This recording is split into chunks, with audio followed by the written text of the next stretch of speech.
तो जैसा कि पिछले एपिसोड में हमने देखा था, जो गुयान होता है वो वहाँ से जाते हुए चैंग फैंग से बोलता है कि चैंग फैंग, मैं आशा करता हूँ कि तुम बाम्बू माउंटेन के अंदर अपना बेस्ट दोगे। जो सुनकर चैंग फैंग भी उसे हाँ बोल देता है। जिसके बाद अब हम सुप्रीम एल्डर को देखते हैं, जो कि चैंग फैंग को देखते हुए अपने मन में सोचता है कि ये बच्चा सच में काफी ज्यादा टैलेंटेड है। और जैसा कि सैक्ट मास्टर ने कहा कि ये हमारे सैक्ट का फ्यूचर होने वाला है, जो कि एमएलई रियलम तक भी जा सकता है। तो इसीलिए ना चाहते हुए भी मुझे अपनी जिम्मेदारी को निभाना होगा, क्योंकि मैं अपने सैक्ट का सुप्रीम एल्डर हूँ और मैं अपने सैक्ट के फ्यूचर को इसी तरह से बर्बाद नहीं कर सकता। तो अब ना चाहते हुए भी मुझे इसे जिंदा छोड़ना होगा। और इतना सोचकर अब जो सुप्रीम एल्डर होते हैं वो वहाँ से जाने लगते हैं और वे गुस्से में चैंग फैंग की तरफ देखते हुए उससे बोलते हैं कि चैंग फैंग, तुम सच में बहुत ही बेशर्म पर्सन हो। जो सुनकर अब जो चैंग फैंग होता है वो अजीब सा फेस बनाते हुए सुप्रीम एल्डर से बोलता है कि सुप्रीम एल्डर, आप ये किस तरह की बातें कर रहे हो, आप तो सच में काफी ज्यादा एरोगेंट हो। और चैंग फैंग ये सब कुछ बोल ही रहा होता है, लेकिन तभी जो रैन यूजी होती है वो गुस्से में चैंग फैंग से बोलती है कि बास्टर, तुम्हें क्या लगता है कि तुम अगर टैलेंटेड हो तो तुम यहाँ पर बच सकते हो। मैं मानती हूँ कि तुमने अपने टैलेंट के कारण जो सैक्ट मास्टर है उनका अटेंशन को पा लिया है, लेकिन तुम्हें नहीं भूलना चाहिए कि जो तुम्हारे मास्टर थे वो तुमसे 1000 गुना ज्यादा टैलेंटेड थे। लेकिन उसके बाद भी उसके साथ क्या हुआ,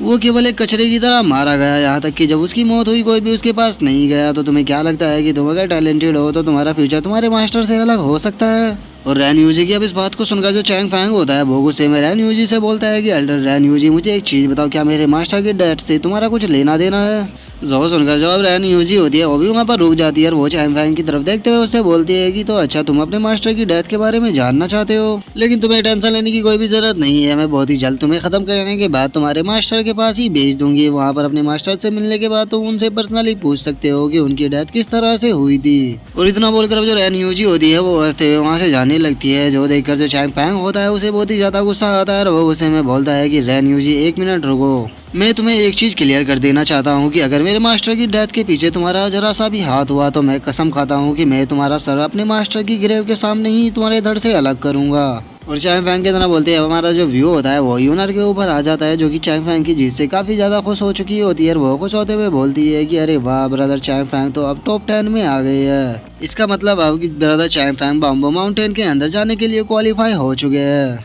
और अब इतना बोलकर जो यूनर होती है वो अपने फादर से बोलती है कि फादर, आप यहाँ पर क्या कर रहे हो, हमें जल्द से जल्द ब्रदर चैंग फैंग के पास में पहुंचकर उन्हें कांग्रेचुलेट करना होगा, क्योंकि उन्होंने इतनी अच्छी फाइट जीती है। और अपनी बेटी को इतना ज्यादा एक्साइटेड देखकर जो एल्डर हान होते हैं वो भी थोड़ा सा परेशान हो जाते हैं। जिसके बाद अब जो एल्डर हान होते हैं वो यूनर की तरफ देखते हुए उससे बोलते हैं कि यूनर, तुम तो बहुत ही ज्यादा एक्साइटेड लग रही हो, इतनी एक्साइटेड हो तो तुम अपने जीतने पर भी नहीं हुई थी जितना कि तुम चैंग फैंग के जीतने पर हो रही हो। और अपने फादर की इस बात को सुनकर अब जो यूनर होती है वो अनजान सा फेस बनाकर अपने फादर से बोलती है कि आपको किसने कहा कि मैं एक्साइटेड हूँ, मैं तो बिल्कुल भी एक्साइटेड नहीं हूँ। और इतना बोलकर अब जो यूनर होती है वो अपने मन में सोचती है कि मुझे इतना ज्यादा एक्साइटेड नहीं होना चाहिए, मुझे थोड़ा शांत होना होगा, क्योंकि मैं नहीं चाहती कि ब्रदर चैंग फैंग को ये पता लगे कि मैं उनकी इतनी ज्यादा केयर करती हूँ। और अब इतना सोचकर जो यूनर होती है वो खुद को शांत करने लग जाती है। लेकिन तभी हम देखते हैं कि जो चैंग फैंग होता है वो यूनर और एल्डर हान की तरफ भागते हुए आने लगता है और वो खुश होते हुए बोलता है कि अंकल हान और यूनर, देखो मैं इस फाइट को जीत गया। और उसे अपनी तरफ आता हुआ देखकर जो यूनर होती है वो काफी ज्यादा खुश होने लगती है और वो खुश होते हुए अपने मन में सोचती है कि वो आ रहा है, वो मेरी तरफ आ रहा है। और यूनर को अपने सामने देखकर जो चैंग फैंग होता है वो भी काफी ज्यादा खुश हो जाता है और वो खुश होते हुए बोलता है कि सिस्टर यूनर, मैं आ रहा हूँ। और चैंग फैंग के इतना बोलते हुए हम देखते हैं कि कुछ गोल सी चीज आकर सीधे चैंग फैंग के चेहरे से टकराती है, जिस कारण अब जो चैंग फैंग होता है वो वहीं पर ही गिर जाता है। और चैंग फैंग को इस तरह से बीच में ही रुकता हुआ देखकर जो यूनर होती है वो भी काफी ज्यादा शौक हो चुकी होती है। जिसके बाद अब हम देखते हैं कि वहाँ पर वही लड़की आ चुकी होती है जो कि चैंग फैंग को कुछ देर पहले मिली थी। और वह अब आकर चैंग फैंग के छेड़ते हुए उससे बोलती है कि चैंग फैंग, आप तो इस फाइट को जीत गए। ब्रदर चैंग फैंग, मैंने देखा था कि आपने फाइट के दौरान गोल्डन बॉडी मेथड का यूज किया था, जिससे कि आप अपने किस शरीर को हार्ड कर सकते हो। तो मैं आपसे जानना चाहती हूँ कि आप क्या उस टेक्निक का यूज कर अपने शरीर के किसी भी पार्ट को हार्ड कर सकते हो। और गाइस, जिससे आप समझ ही गए होंगे कि ये किस पार्ट को हार्ड करने की बात कर रही है। और अब उस लड़की की इस बात को सुनकर जो चैंग फैंग होता है वो भी काफी ज्यादा ब्लश करने लगता है और उसे ब्लश करते हुए बोलता है कि हाँ हाँ, मैं किसी भी पार्ट को हार्ड कर सकता हूँ। जो सुनकर जो दूसरी लड़की होती है वो चैंग फैंग के बिल्कुल फेस के पास में आ जाती है और वो उसके फेस के सामने अजीब से पोज में बैठते हुए उसे बोलती है कि तो ब्रदर चैंग फैंग, क्या आप आज रात फ्री हो, क्योंकि मैं देखना चाहती हूँ कि आप अपने पार्ट को कितना ज्यादा हार्ड कर सकते हो। और उसे इस तरह से बैठा हुआ देखकर जो चैंग फैंग होता है वो भी किसी दूसरी जगह को ही देखने लगता है। और उस दूसरी जगह को देखते हुए जो चैंग फैंग होता है वो ब्लश करते हुए उस लड़की से बोलता है कि आज नहीं, क्योंकि मैं थोड़ा भी थका हुआ हूँ, तो क्या हम किसी और दिन इस चीज को ट्राई करें। और अब चैंग फैंग की इस बात को सुनकर जो तीसरी लड़की होती है वो चैंग फैंग के चेहरे के बिल्कुल करीब आते हुए उससे बोलती है कि आज रात क्यों नहीं, क्योंकि आज तो तुम वैसे भी थके हुए हो, तो मैं तुम्हें यकीन दिलाती हूँ कि मैं तुम्हारे शरीर को काफी ज्यादा आराम पहुंचाऊंगी, जिससे कि तुम्हारी जो थकावट है वो पूरी तरह से गायब हो जाएगी। और उस लड़की के इतना बोलते जो पहले वाली लड़की होती है वो भी अजीब सी हरकतें करते हुए चैंग फैंग से बोलती है कि ब्रदर चैंग फैंग आज आप हमारे साथ चलिए, क्योंकि हम चाहते हैं कि आप हमें भी प्रैक्टिस कराकर हमें भी स्ट्रॉन्ग बनाए, क्योंकि हम भी आपकी तरह स्ट्रॉन्ग बनना चाहते हैं।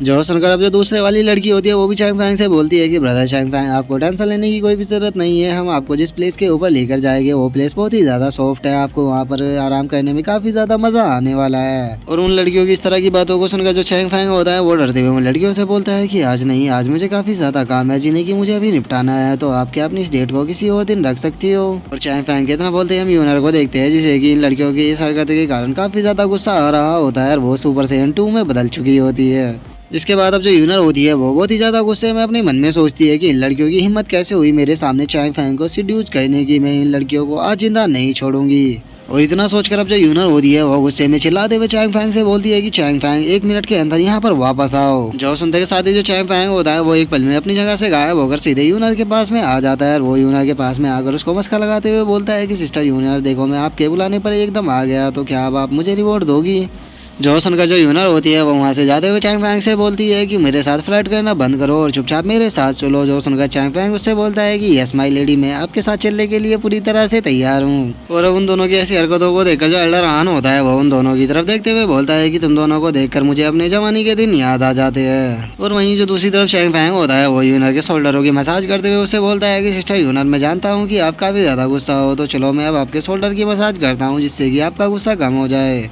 और चैंग फैंग को खुद के ऐसे शोल्डर को दबाता हुआ देखकर जो यूनर होती है वो थोड़ा सा ब्लश करने लगती है और वो ब्लश करते हुए चैंग फैंग से बोलती है कि तुम्हें इस चीज की कोई भी जरूरत नहीं है, क्योंकि मैं तुम्हें माफ नहीं करने वाली। और यूनर के इतना बोलते के साथ ही हम दोबारा से उन तीनों लड़कियों को देखते हैं जो कि चैंग फैंग की तरफ अपनी बैग को करते हुए उस पर हाथ रखकर चैंग फैंग को बोलती है कि ब्रदर चैंग फैंग आपके लिए हमेशा यहाँ पर जगह है, जब भी आप आना चाहो आप हमारे पास में आ सकते हो। और उन लड़कियों की ऐसी हरकतों को देखकर जो यूनर होती है उसे बहुत ही ज्यादा गुस्सा आ जाता है और वो गुस्से में चैंग फैंग की तरफ देखते हुए उससे बोलती है कि चैंग फैंग मुझे एक बात सच सच बताओ, क्या तुम इन लड़कियों में इंटरेस्टेड हो। और यूनर को ऐसे गुस्से में देखकर जो चैंग फैंग होता है वो भी काफी ज्यादा डरने लगता है। और जिसके बाद अब जो चैंग फैंग होता है वो यूनर से बोलता है कि सिस्टर यूनर, अगर सच बताओ तो हाँ मैं इंटरेस्टेड हूँ। और अब चैंग फैंग की इस बात को सुनकर जो यूनर होती है वो भी काफी ज्यादा घबरा जाती है, क्योंकि उसे लग रहा होता है कि जो चैंग फैंग है वो उन लड़कियों को पसंद करने लगा है। लेकिन जो चैंग फैंग होता है वो यूनर की तरफ देखते हुए उससे बोलता है कि सिस्टर यूनर, जिस लड़की में मैं इंटरेस्टेड हूँ वे तीनों नहीं है, बल्कि वो लड़की आप हो जिसे कि मैं पसंद करता हूँ। जो सुनकर अब जो यूनर होती है वो वहाँ से गुस्से में मुंह फुलाकर जाने लगती है और वो चैंग फैंग से बोलती है कि तुम कितनी भी मीठी बातें कर लो, मैं तुम्हारे पटाई में नहीं आने वाली। जो सुनकर जो चैंग फैंग होता है वो यूनर के पीछे जाते हुए उससे बोलता है कि सिस्टर यूनर, मेरे लिए रुको, मैं अभी अगर आप इस बात से खुश नहीं हो तो मैं आपके लिए और मीठी मीठी बातें कर सकता हूँ। और अब चैंग फैंग के इतना बोलते के साथ ही जो हमारा आज का एपिसोड है वो यहीं पे खत्म हो जाता है। तो अब नेक्स्ट एपिसोड में देखिए कि आगे क्या होता है। अगर आप लोगों को वीडियो अच्छी लगी हो तो लाइक करना, चैनल को सब्सक्राइब करना। मैं मिलता हूँ नेक्स्ट एपिसोड में, तब तक के लिए बाय बाय गाइस।